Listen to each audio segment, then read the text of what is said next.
Baik, selamat siang dokter. Perkenalkan kami dari SGD A5. Pada saat ini kita akan mempresentasikan hasil student project yang sudah kami kerjakan dengan judul Osteogenesis Imperfecta. Baik, berikut adalah nama-nama anggota dari SGD A5. Selanjutnya, presentasi akan dimulai dari penjelasan bab 1 yang akan dijelaskan oleh teman saya. Baik, jadi pertama-tama saya akan menjelaskan mengenai latar belakang.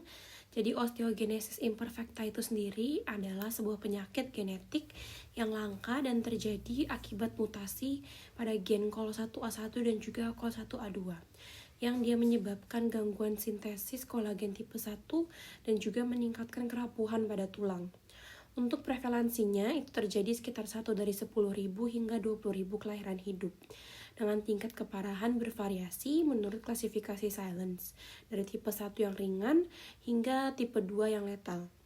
Osteogenesis imperfecta itu sendiri sampai saat ini tidak memiliki pengobatan kuratif, sehingga terapinya lebih berfokus pada peningkatan kualitas hidup melalui bifosfonat, rehabilitasi fisik, dan juga intervensi bedah. Baik, saya Tresnananda Dewi Purbasari dengan digit NIM terakhir 165, izin melanjutkan membacakan rumusan masalah. Yang pertama, apa definisi osteogenesis imperfecta, kemudian bagaimana epidemiologi osteogenesis imperfecta, kemudian bagaimana etiologi dan patofisiologi osteogenesis imperfecta, kemudian bagaimana klasifikasinya, bagaimana manifestasi klinisnya, bagaimana metode diagnosis, kemudian bagaimana penatalaksanaan, dan yang terakhir bagaimana prognosis dari osteogenesis imperfecta.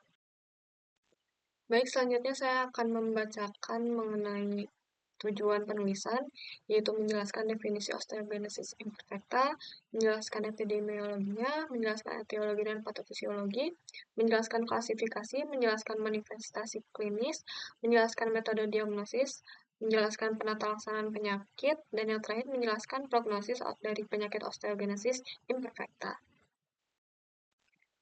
Baik, kemudian saya akan lanjut menjelaskan manfaat penulisan, yaitu yang pertama bagi peneliti dan tenaga medis untuk memberikan pengetahuan mengenai cara mengidentifikasi, mendiagnosis, dan menangani pasien dengan osteogenesis imperfecta.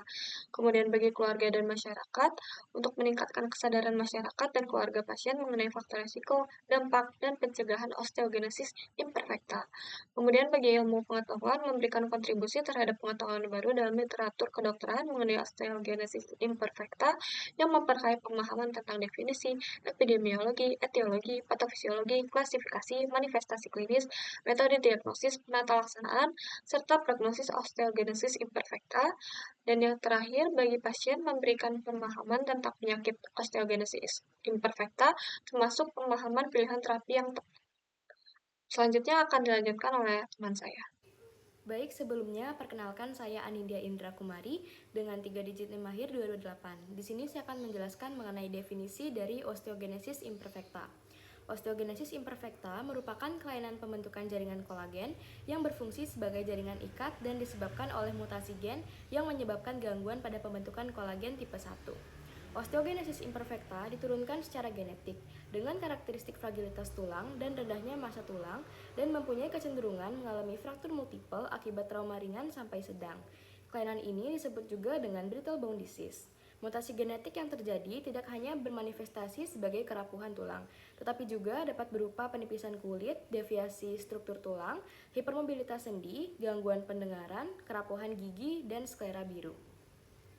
Insiden osteogenesis imperfecta terdeteksi sekitar 1:20.000 sampai 50.000 kelahiran hidup serta tidak berhubungan dengan jenis kelamin maupun ras tertentu. Osteogenesis imperfecta diklasifikasikan menjadi beberapa tipe berdasarkan manifestasi klinis dan histologis yang ditemukan serta mekanisme pewarisan mutasi genetik, yaitu secara autosomal dominan atau autosomal resesif. Diagnosis osteogenesis imperfecta ditegakkan berdasarkan anamnesis, termasuk dengan riwayat keluarga, manifestasi klinis, dan pemeriksaan penunjang yang meliputi pemeriksaan radiologi, laboratorium, serta bila memungkinkan kultur fibroblast dan analisis mutasi. Terapi simptomatik diberikan dengan tujuan untuk mengurangi angka kejadian fraktur tulang, mencegah deformitas tulang panjang dan juga skoliosis, serta memperbaiki fungsi. Pengobatan dengan bifosfonat seperti pamidronat intravena atau asam zoledronat memiliki beberapa keuntungan, yaitu bifosfonat dapat membantu menurunkan resorpsi oleh osteoklas. Untuk prognosisnya akan bervariasi tergantung jumlah dan keparahan dari gejala. Demikian yang bisa saya sampaikan, terima kasih. Baik untuk epidemiologi, di mana osteogenesis imperfecta adalah kelainan genetika pada jaringan lunak yang disebabkan oleh abnormalitas pada pembentukan atau processing kolagen tipe 1 yang disebut juga brittle bone disease. Manifestasi klinik yang lain berupa sklera berwarna biru, gangguan pertumbuhan gigi, dentinogenesis imperfecta pendek, dan sering disertai ketulian pada saat remaja. Untuk osteogenesis imperfecta adalah penyakit yang sangat jarang dengan angka kejadian 1 dalam 15.000 sampai 20.000 kelahiran. Angka kejadian di masyarakat seluruh dunia yang paling banyak adalah tipe 1 yang dilaporkan antara 2, 3, 4, dan 5 hingga 7 dalam 100.000 populasi. Angka kejadian di masyarakat seluruh dunia yang paling banyak adalah tipe 1, sedangkan osteogenesis imperfecta tipe 2 dilaporkan antara 1 sampai 40.000 sampai 1,4 dalam 100.000 kelahiran hidupnya. Baik, selanjutnya saya akan menjelaskan terkait dengan etiologi dan patofisiologi dari osteogenesis imperfecta. Sebelumnya perkenalkan, saya Syafika Putri Fabiani dengan 3 digit NIM terakhir 240. Osteogenesis imperfecta atau OI disebabkan oleh mutasi CoLA1 dan CoLA2 yang mengganggu sintesis kolagen tipe 1, yakni komponen utama matriks tulang. Sebagian besar kasus bersifat autosom dominan dengan mutasi yang bervariasi. Mutasi ini menyebabkan gangguan jumlah atau struktur kolagen yang mengakibatkan tulang rapuh dan mudah patah.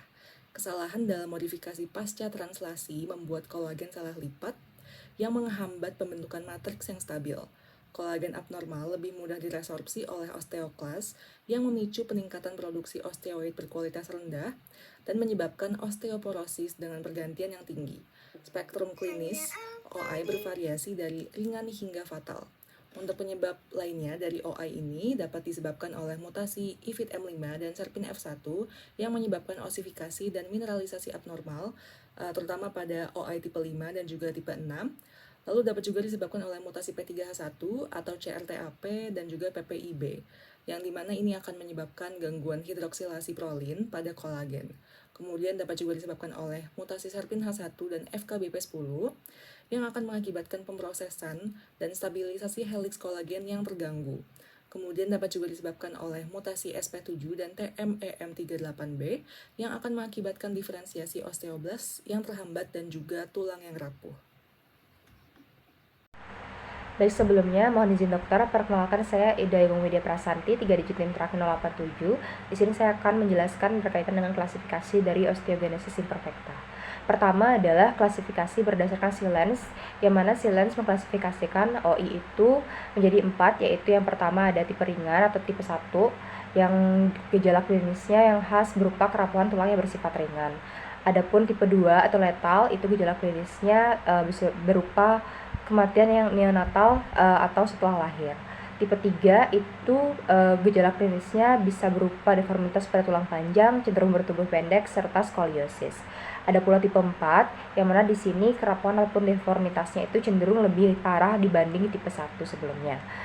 Berdasarkan klasifikasi ini, kemudian terdapat pula klasifikasi yang lebih mendetail dari Cole, di mana Cole sendiri mengklasifikasikan osteogenesis imperfecta ini menjadi 11 tipe, yang mana beberapa tipenya seperti tipe 1, di sini ada penjelasan berkaitan dengan adanya keterlibatan gen COL1A1, yang mana kemudian tidak menghasilkan mRNA yang layak untuk prokolagen, yang kemudian menyebabkan kolagen berkurang secara jumlah, tetapi strukturnya tetap normal. Adapun gejala klinis yang dapat terjadi itu beberapa diantaranya seperti osteoporosis serta kerapuhan tulang tidak normal pada umumnya, yang dapat kemudian menyebabkan fraktur yang terjadi selama tahun-tahun perkembangan anak. Ada pula tipe lain seperti tipe 5, yang mana di sini ada mutasi gen IFITM5 dengan gejala klinis berupa kalsifikasi membran intraosseus terutama di bagian lengan bawah. Di samping itu ada pula tipe 10 misalnya terjadi akibat mutasi gen SERPIN H1 dengan gejala klinis berupa displasia tulang parah, dentinogenesis yang tidak sempurna, bula kulit, sklera biru, serta adanya potensi batu ginjal. Di samping klasifikasi dari Di samping klasifikasi dari Silence dan juga Cole tadi, ada pula klasifikasi dari Lusar yang mana ia mengklasifikasikan OI menjadi dua, yaitu kongenita yang mana terjadi fraktur saat lahir atau tarda yang mana terjadi fraktur di masa perinatal.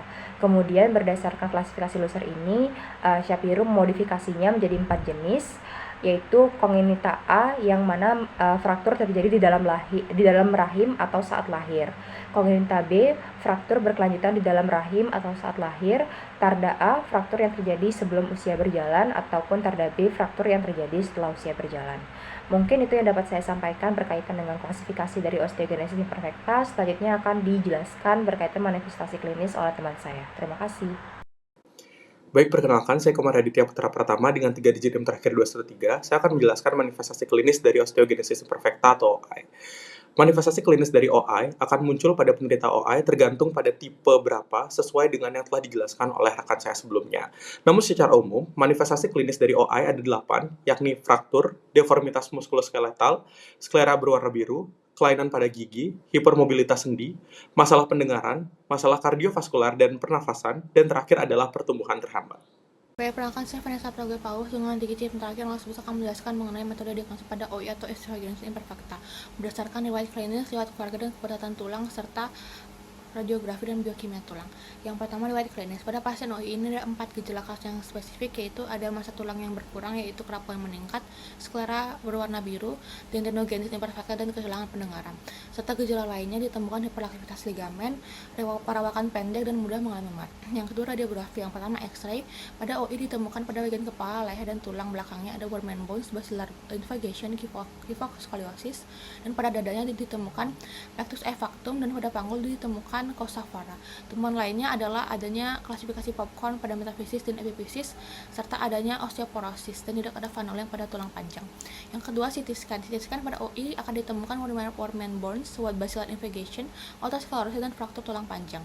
Yang ketiga, MRI. Pada MRI untuk mengevaluasi invagasi basilar, dan yang ketiga adalah biopsi. Yang pertama menggunakan analisis kolagen melalui biopsi punch. Yang kedua, iliac crest menunjukkan penunjukan lebar kortikal dan volume tulang spongiosa dengan peningkatan remodeling tulang. Karena masih waktu pertanyaan dengan 3 digit terakhir 87 di sini izin untuk menjelaskan terkait dengan terapi medis pada pasien OI.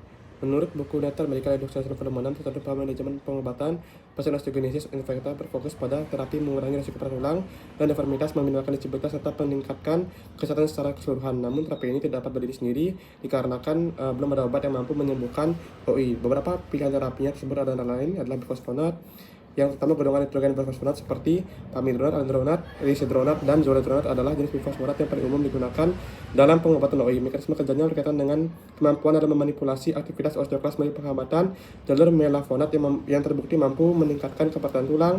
Namun, studi literatur belum memastikan efektivitas bifosfonat dalam mengurangi faktor risiko fraktur pada orang dewasa. Kemudian efek yang kedua adalah teriparatid, yaitu efek teriparatid bergantung pada protokol dosis yang diterapkan. Pemberian sekali sehari dapat merangsang pembentukan tulang baru pada permukaan clavikular dan kortikal, baik periosteal maupun endosteal, dengan meningkatkan aktivitas osteoblast secara selektif dibandingkan dengan aktivitas osteoklas. Sebuah uji klinis double blind terkontrol placebo melibatkan 70% pasien dengan OI tipe 1, tipe 3, dan juga tipe 4 menunjukkan bahwa pengobatan dengan teriparatid selama 18 bulan menghasilkan peningkatan kepadatan mineral tulang sebesar 6,1% dan juga pada pinggul sebesar 2,8%. Dan mayoritas terapi terakhir menjelaskan tentang romosumab dan juga cetuximab sebagai obat anti monoklonal antibody yang menjelaskan osteogenesis yang mampu meningkatkan osteogenesis, dan meskipun dalam tingkat rendah juga menekan absorpsi tulang. Hal ini juga berkontribusi pada peningkatan massa tulang pada tulang klavikular maupun kortikal. Terima kasih. Baik, selanjutnya dengan terapi fisik dan pembedahan. Sebelumnya perkenalkan saya Madia Santida Wulandari dengan 3 digit terakhir 188. Jadi untuk terapi fisik dan pembedahan pada osteogenesis imperfecta, di sini terapi dapat dibagi menjadi 2 jenis, yaitu terapi konservatif dan juga terapi non konservatif. Terapi konservatif untuk osteogenesis imperfecta meliputi terapi fisik, terapi okupasi, dan segala jenis terapi yang tidak melaksanakan pembedahan. Sedangkan terapi non konservatif merupakan terapi yang memanfaatkan pembedahan sebagai jalan utama. Contoh beberapa terapi non konservatif untuk osteogenesis imperfecta ini, yang pertama ada fisioterapi. Di sini kegiatan fisioterapi akan membantu orang tua dan pasien dengan osteogenesis imperfecta dalam menangani dan memposisikan pasien dengan aman, serta menetapkan tujuan yang realistis dalam mencapai tonggak perkembangan dari pasien tersebut.